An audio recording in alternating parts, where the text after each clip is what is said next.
cet après-midi avec deux personnalités qui vont pouvoir débattre des frontières de Paris. Emmanuel Grégoire, qui est premier adjoint à la maire de Paris, chargé de toutes les questions, comme ça je m'arrête là, relatives au budget, à la transformation des politiques publiques et aux relations avec les arrondissements. Donc c'est à peu près toutes les questions.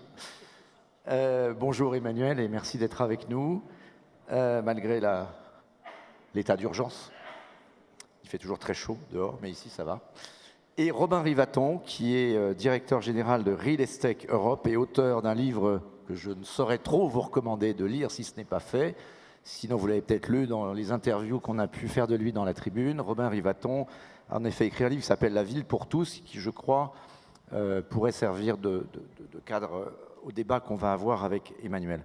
Alors, peut-être pour commencer, on a entendu les uns et les autres ce matin parler des origines du Grand Paris.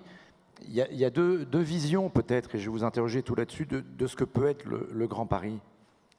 C'est un Grand Paris réseau, polycentrique, avec l'alliance d'intercommunalité. C'est un peu ce qu'on est en train de voir se faire aujourd'hui, mais c'est lent, c'est compliqué, peut-être trop d'interlocuteurs. Et puis il y a le Paris en grand, la vision d'une absorption progressive par la ville-centre, la transformation de la petite couronne par arrondissement. Dans l'interview que nous donne Christian Blanc dans la tribune, il dit il ne faut plus dire le mot banlieue. C'est vrai que ce mot banlieue a un peu disparu, j'ai l'impression, ces dernières années du discours, en tout cas du discours des autorités qui aménagent. On ne dit plus banlieue, on envisage même, Anne Hidalgo l'a dit, de transformer les portes de Paris. Ce ne sera plus des portes, ce sera des places. Donc on sera place d'Orléans, ou place de la Chapelle, bon, il y a encore du travail. Est-ce que, Emmanuel Grégoire, pour commencer, quelle définition vous avez, vous, quelle vision vous portez au niveau de la ville, alors qu'on voit bien qu'on s'oriente dans une décennie de grands changements avec les JO comme accélérateur? D'abord, merci beaucoup de cette invitation. Heureux de vous retrouver ici. Et c'est très intéressant quand on est élu parisien de s'interroger et de s'exprimer sur ce concept assez fort qu'est celui des frontières de Paris. Pourquoi ? Parce que ce concept de frontière, il est consubstantiel de l'histoire de Paris. Et je vais en dire quelques mots introductifs parce que ça replace avec une forme de profondeur historique assez intéressante les débats aujourd'hui qui me permettent tout de suite de dire que je crois que les deux visions que tu exprimais ne sont pas opposées mais assez complémentaires et en réalité aujourd'hui assez dépassées. Pourquoi la frontière est un élément très important de l'histoire de Paris? Tout simplement parce qu'il y a un lien très singulier entre l'histoire de Paris et l'histoire de la nation française et que ce lien, il s'est traduit historiquement par une amplification concentrique de sa ville capitale au gré d'un contrat millénaire entre le pouvoir central et les habitants de cette ville-centre, et qu'il s'est incarné historiquement toujours par des frontières. Frontières évidemment symboliques, mais frontières aussi physiques. Et parler des frontières physiques de Paris, c'est renvoyer à des moments tout à fait essentiels de l'histoire de notre pays, depuis l'oppidum gallo-romain jusque la place qu'a pris l'île de la Cité dans l'histoire de notre pays et dans l'affirmation de Paris comme capitale royale. Toutes les barrières, les murs et enceintes historiques, celle de Philippe Auguste, celle de Charles V, celle de Louis XIII. Et peut-être première inflexion historique, la célèbre ordonnance de Louis XIV qui change la doctrine de Paris et qui, pour la première fois, alors que historiquement la doctrine de la frontière était une doctrine de protection militaire, les enceintes étaient des mesures de protection militaire, donc on défendait la ville.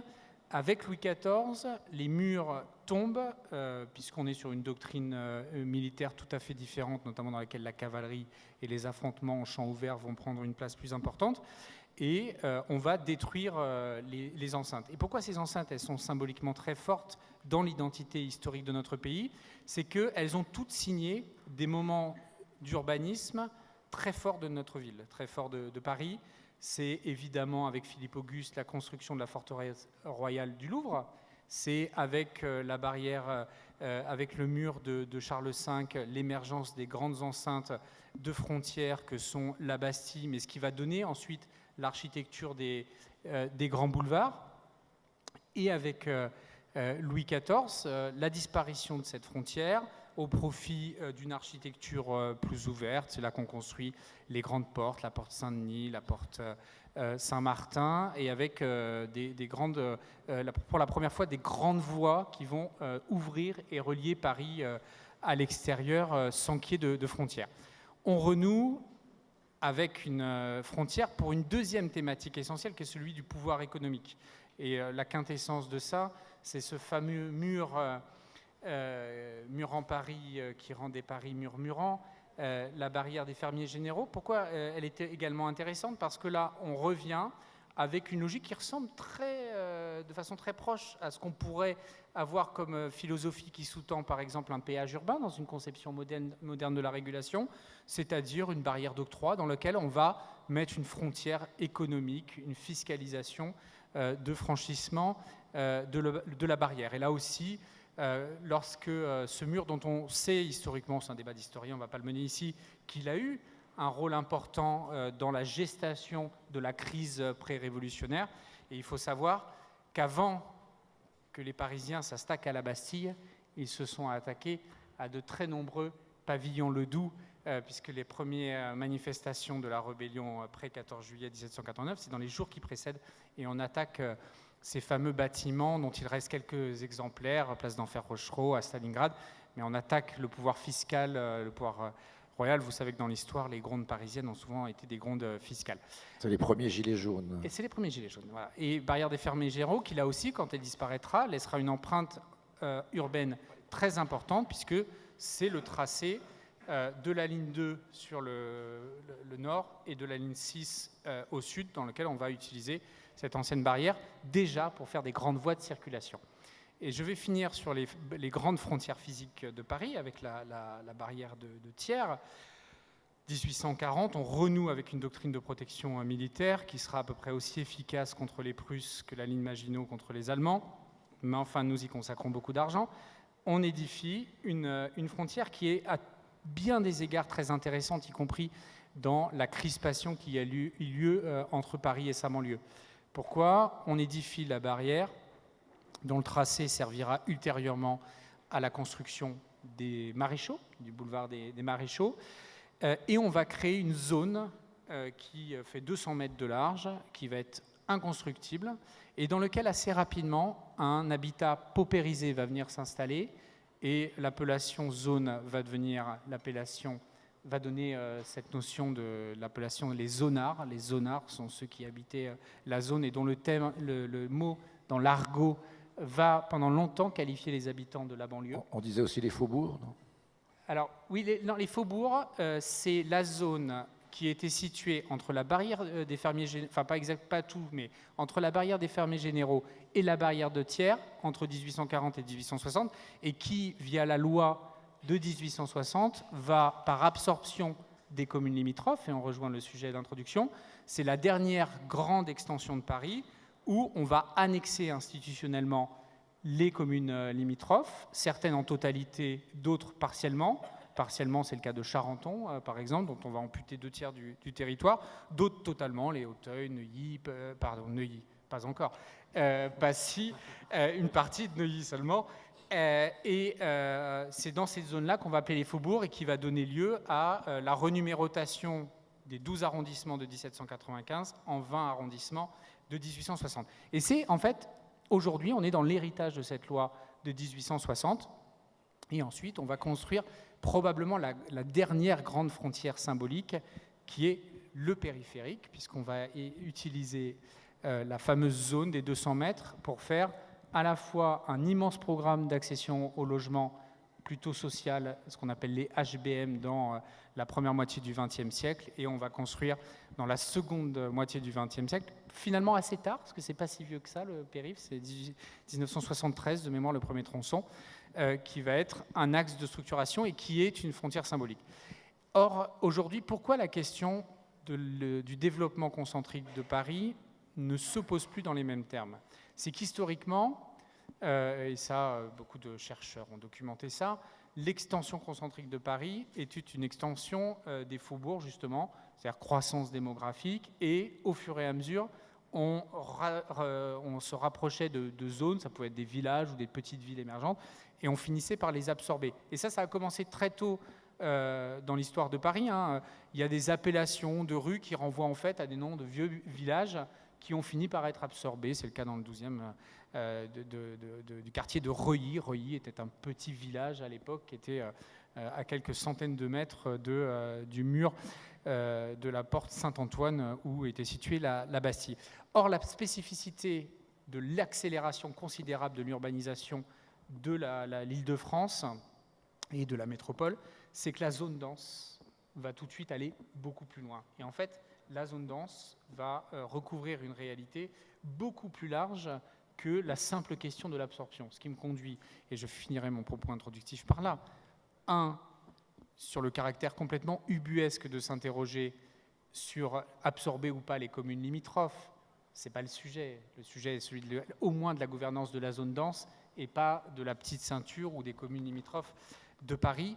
Et deuxièmement, sur le périph', évidemment que c'est une frontière et qu'il faut supprimer, mais ce n'est plus la vraie frontière en réalité. Aujourd'hui, c'est une incongruité à l'intérieur de l'agglomération qu'il faut reconquérir.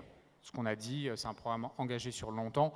Il faut transformer le périph', il faut en réduire les nuisances. Un peu comme les voies sur berge, une incongruité un peu comme les voies sur berge. Oui, non, c'est pas la même chose. Parce que les voies sur berge, c'est une traverse, alors que le périph' est un contournement.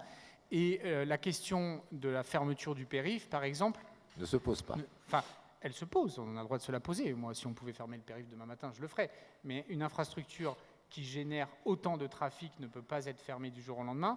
Et deuxièmement, il ne faut pas commencer par s'interroger sur le périph'. Et c'est un peu l'intérêt de l'étude qui a été menée conjointement par la région, la ville de Paris et le Forum métropolitain.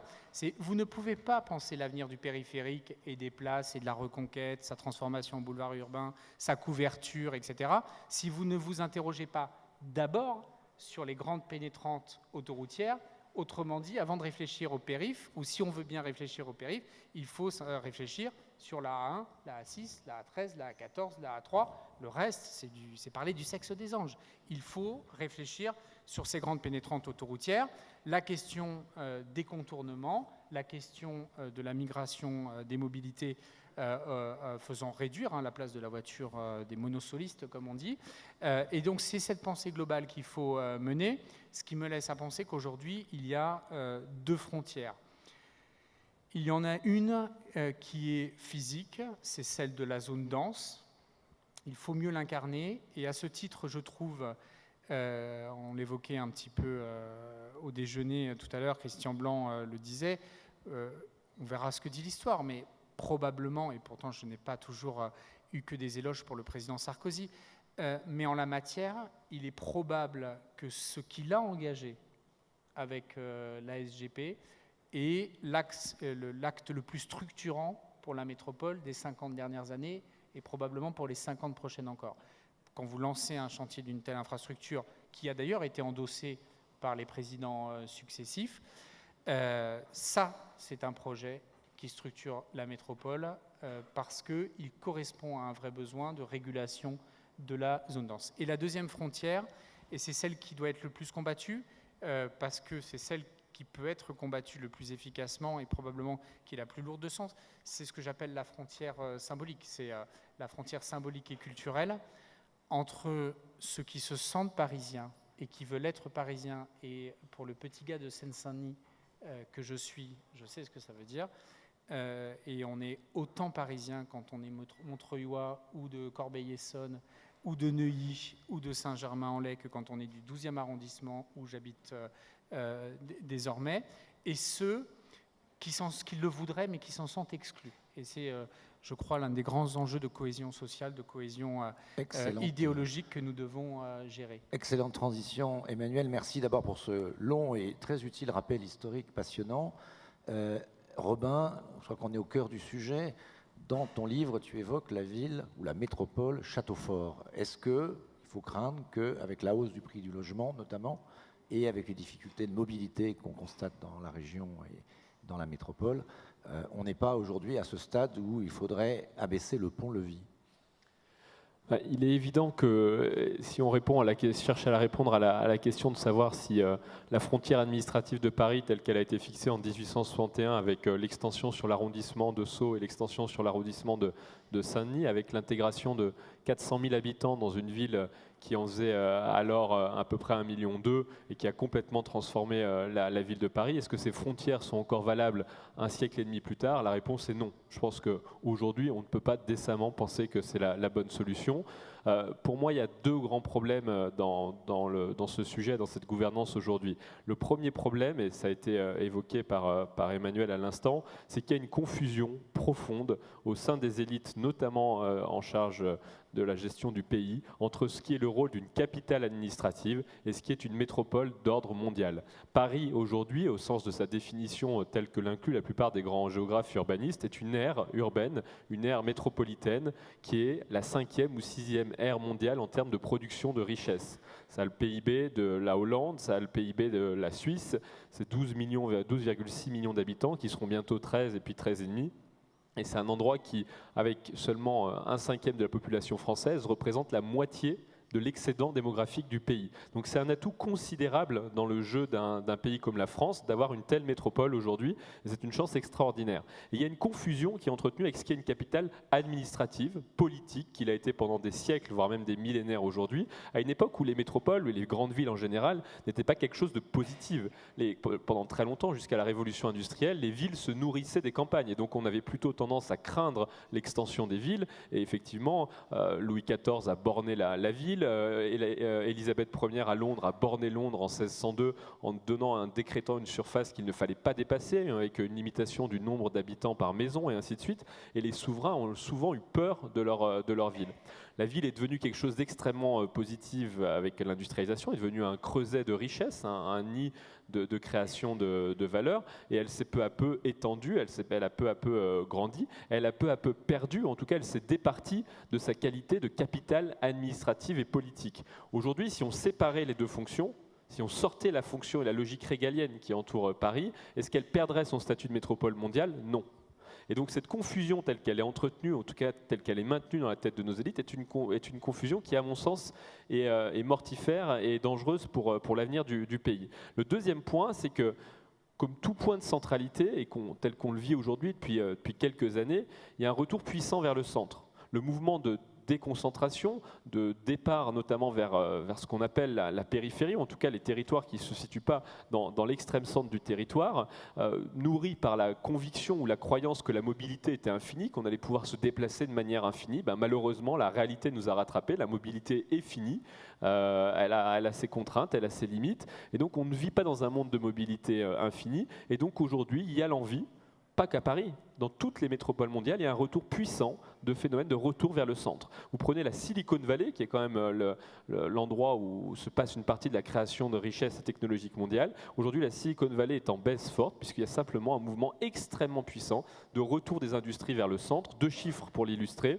Google et Facebook n'avaient quasiment pas de bureaux dans San Francisco même il y a quelques années. Ils ont aujourd'hui 200 000 mètres carrés de bureaux chacun. Donc il y a un mouvement très fort de retour vers le centre. Et le risque, quand on a une entité qui est centrée sur son centre, si vous me permettez cette expression, c'est qu'elle développe une sorte d'égoïsme territorial. Je ne dis pas que c'est le cas de la mairie, je dis vraiment que c'est le cas d'un risque de l'entité qui concentre les richesses, les opportunités de progression sociale, pas forcément le développement démographique, mais en tout cas ces opportunités-là.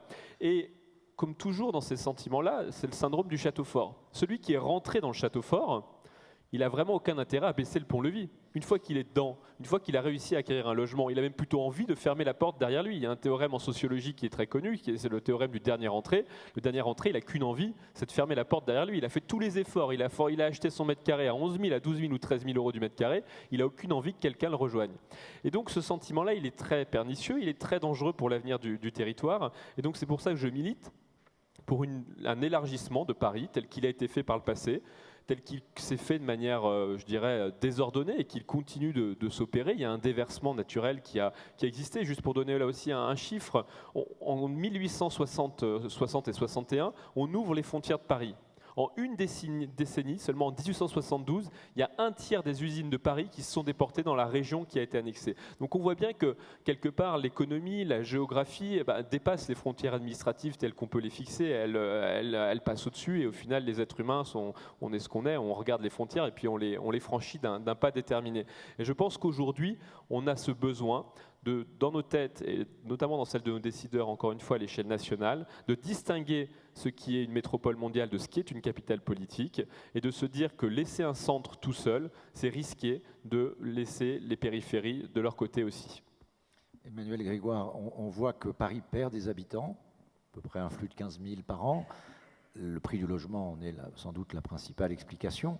Alors, on pourra écouter Robin sur ces solutions fiscales qui sont particulièrement disruptives, mais est-ce qu'on peut éviter finalement, est-ce qu'on peut encore agir pour résoudre cette question, ou est-ce qu'on va avoir un Paris qui va être le Paris des bobos et inaccessible pour les primo-accédants qui du coup sont obligés d'aller sur les autres villes. On en parlait avec le maire du Bourget au déjeuner, c'était assez intéressant.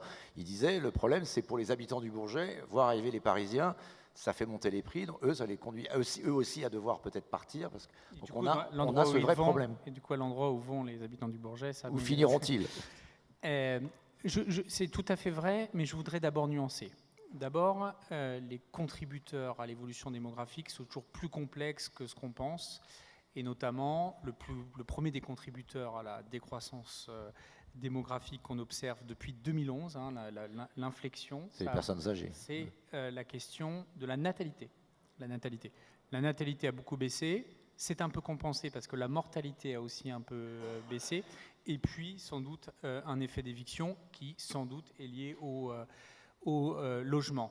Mais d'abord, ce n'est pas un phénomène nouveau, et remettre la dynamique globale, Paris, son pic de niveau démographique, c'est les années 50, on ne sait pas trop, c'est mieux des années 50, fin des années 50, c'est 2,9 millions. Oui, c'était spectaculaire. Et après, ça va beaucoup chuter, ça va tomber jusqu'à 1,1 million à peu près, 2,1 millions, et le pic bas, c'est 1999. C'est la fin du mandat, enfin juste avant l'arrivée de Bertrand Delanoë, et on va regagner un peu plus de 100 000 habitants, et on va les regagner sur des programmes de construction qui n'étaient pas la priorité des mandats de Jacques Chirac et de Jean Tibéry, avec notamment cette politique d'aménagement des grandes ZAC, notamment sur le nord-est parisien. Donc voilà, il faut relativiser. On avait énormément baissé, on était un peu remonté, on a un peu rebaissé. Et d'abord, ça invite à s'interroger sur une question. C'est quoi le bon niveau? On passe notre temps cette semaine à expliquer qu'à cause de la canicule, la ville est trop dense, tout en regrettant qu'il y a un peu moins d'habitants. Moi d'ailleurs, je pense qu'une ville dynamique, elle ne peut pas perdre d'habitants. Ça ne peut pas être une tendance soutenable. Pourquoi? Parce que le corollaire est celui d'une, on va simplifier comme ça, mais d'une accélération du phénomène de gentrification qui est bien connu. Ensuite, tu connais ça mieux que moi, faut relativiser aussi l'évolution des prix de l'immobilier, évidemment qu'ils sont insoutenables. Je reviens sur quelques outils pour les réguler. Et deuxième, mais on observe des niveaux d'augmentation de l'immobilier pas si éloignés, au moins en petite couronne. Il y a même des zones dans lesquelles le taux de croissance de l'immobilier est plus élevé en petite couronne qu'en moyenne parisienne. Et évidemment que c'est problématique parce que nous considérons que la mixité sociale est vraiment une singularité historique de Paris par rapport à d'autres capitales mondiales. Et cela depuis vraiment une période très lointaine. Il y a toujours eu un habitat populaire à Paris, et historiquement, la segmentation ou la fracture, on peut dire, parce qu'on a aussi nos propres fractures à Paris, entre l'Est et l'Ouest, est quelque chose qui est documenté depuis très longtemps, qui s'est accéléré au XIXe siècle avec l'industrie, mais historiquement, je ne sais pas si vous savez, mais enfin, l'un des phénomènes urbains qui a conduit les pauvres à l'Est et les riches à l'Ouest, c'est simplement les vents. Et notamment Paris, qui est traditionnellement une ville pas très propre, était une ville qui sentait très mauvais. Et donc le sens des vents faisait qu'on construisait à des endroits où on était préservé des odeurs un peu désagréables. Donc aujourd'hui, on est dans un combat très difficile dont nous discutons beaucoup avec des maires d'autres grandes villes du monde qui ont aussi ces préoccupations-là, certains de façon inexorable. Tu l'évoquais pour San Francisco, on en discutait il y a quelques semaines. San Francisco est une ville tout petite, le prix de l'immobilier c'est inaccessible et le retour en arrière est impossible. Nous on se dit qu'il y a encore un chemin. Le chemin c'est quoi ? On ne peut pas lutter contre un déséquilibre structurel entre l'offre et la demande. Alors, on peut raconter ce qu'on veut, mais on ne peut pas, ça n'existe pas. Vous pouvez le ralentir, vous pouvez le réguler, et on est prêt à explorer toutes les pistes pour ça. Enfin, une mairie ne dispose pas des outils pour ça, mais c'est quoi nos outils ? Nos outils, c'est évidemment le logement social, vous le connaissez, c'est le plus important, il est très onéreux, mais il permet objectivement de maintenir à Paris des foyers dont le revenu ne leur permettrait pas sur le marché privé de rester à Paris. C'est-à-dire nos policiers, nos pompiers, nos infirmières. Oui, mais c'est tout. C'est les salariés. Ça peut être des professeurs. Salariés du privé. C'est pas que les fonctionnaires et pas que les professions nobles du service public. Parce qu'on dit toujours, on est très pour nous héberger les. Ou les professions de service. Vous avez raison. Mais c'est les petits emplois et notamment on le dit aussi. Pour nos propres agents, hein, c'est quand on est éboueur, quand on est catégorisé dans les secteurs scolaires, etc. On ne peut évidemment pas, avec son salaire de base, habiter à Paris. Mais pour nous, c'est structurellement un danger qu'ils habitent trop loin, parce que ça se traduit par des mécanismes que les spécialistes des ressources humaines de la salle connaissent bien, forcément, en termes de risque de mobilité dès qu'il y a un peu d'expérience, d'absentéisme, etc. Le nerf de la guerre aujourd'hui, il est de deux ordres. Le premier, c'est quels sont les outils, notamment fiscaux, et on a des réflexions convergentes sur l'idée qu'il faut changer la fiscalité patrimoniale et sur le logement pour remettre un peu plus d'incitation dedans. Et le deuxième, c'est les outils de régulation sur le nerf de la guerre, qui est le parc locatif privé. Voilà. Et dans lequel il y a plusieurs éléments, on essaye de les manier tous. C'est à la fois éviter les effets d'éviction comme le sont Airbnb et les plateformes en général, qui sont très bien, on les adore, etc. Mais enfin, ça ne peut pas spolier quantitativement l'offre, sinon ça finit par créer des déséquilibres. C'est la question des aides monétaires au logement, notamment pour des profils fragiles, les familles monoparentales, etc. Et c'est la question de la régulation des prix, et notamment avec des mécanismes de type encadrement des loyers. Qui va se mettre en place au 1er juillet à nouveau. Absolument. Et dont là aussi, malgré les cris des propriétaires qui disent que ça va avoir un effet contraire à celui souhaité. Oui, on refera, il y a un colloque sur... On ne va pas faire la conférence là-dessus, parce que là, il y en a pour une heure. Notre sentiment, c'est que ça fonctionne, ce n'est pas la recette miracle, mais c'est un élément de régulation qui permet d'éviter les flambées. Juste une très courte question sur Airbnb, les 120 jours pourraient être diminués, le nombre de jours de location, et comment lutter contre ceux qui, en fait, sont des professionnels. Voilà, notre premier souci, avant de réfléchir à durcir, même si je confirme qu'on a plutôt l'idée de voir comment durcir, mais d'abord, c'est de faire durcir appliquer... le nombre de jours. Moi, je ne suis pas sur une doctrine, c'est un avis personnel, hein, j'insiste là-dessus. Pour moi, le sujet n'est pas le nombre de jours, le sujet, c'est la modalité. Moi, il y a plein de modèles dans le monde, tout le monde a testé. San Francisco a fait l'interdiction pure et simple. C'est quand même la maison mère d'Airbnb. Ils ont fini par interdire purement et simplement. Ça fait réfléchir quand même. Bien sûr que ça fait réfléchir. Là-bas, ils peuvent, nous, on n'a pas le droit de faire ça. Moi, je suis plutôt sur les modèles à la berlinoise, où on n'a pas le droit de louer un logement entier, on ne peut louer qu'une chambre. Et ça a au moins un avantage. C'était les origines d'Airbnb. C'était d'ailleurs un concept, bed. Exactement. On m'a appris, je ne sais plus, que l'origine du mot, ça venait de Airbnb, ça venait des matelas gonflables. L'idée, c'était on mettait un matelas gonflable dans son appartement et on le louait. On s'est un peu éloigné du concept. Vous pourriez imposer qu'on ne puisse plus louer un logement complet. On ne peut pas imposer. Malheureusement, ça c'est un des défauts, pas que sur le logement. Même la loi LOM ne vous le permet pas. La loi Elan, pardon. Le défaut de la France, c'est qu'à chaque fois qu'il faut planter un clou, il faut changer une loi. Ouais, et c'est quand même dans un monde où la rapidité de l'innovation, la mobilité, la flexibilité sont au cœur de la régulation. Nous considérons que notamment des modèles américains dans lesquels les gouvernements, les villes ont des pouvoirs accrus de régulation est quelque chose de tout à fait essentiel. On a peu de temps, les professionnels, ça pourrait être durci aussi, les sanctions? sur Airbnb? Non, mais elles sont déjà dures, les sanctions. La question, c'est comment on les contrôle. Comment on les met en œuvre de façon effective? On chasse les fraudeurs, Ouais. mais Donc la heureusement, mairie de nous Paris sommes un va pays chasser de les droit fraudeurs. et la justice protège aussi les fraudeurs par moment. Par exemple, ils ont durci les conditions. Il y a une jurisprudence un peu ennuyeuse qui nous est tombée dessus en disant pour documenter la location, on n'a pas le droit de faire une visite inopinée dans un appartement. Donc, ils ne nous facilitent pas la vie. C'est comme si on essayait d'attraper des bandits avec des menottes aux pieds. C'est pas simple. Robin Rivaton, pour conclure, parce qu'on arrive au bout du temps, mais un mot quand même sur est-ce qu'on peut, par la fiscalité, Emmanuel a dit, on pourrait, sinon revenir en arrière, en tout cas ralentir la hausse des prix.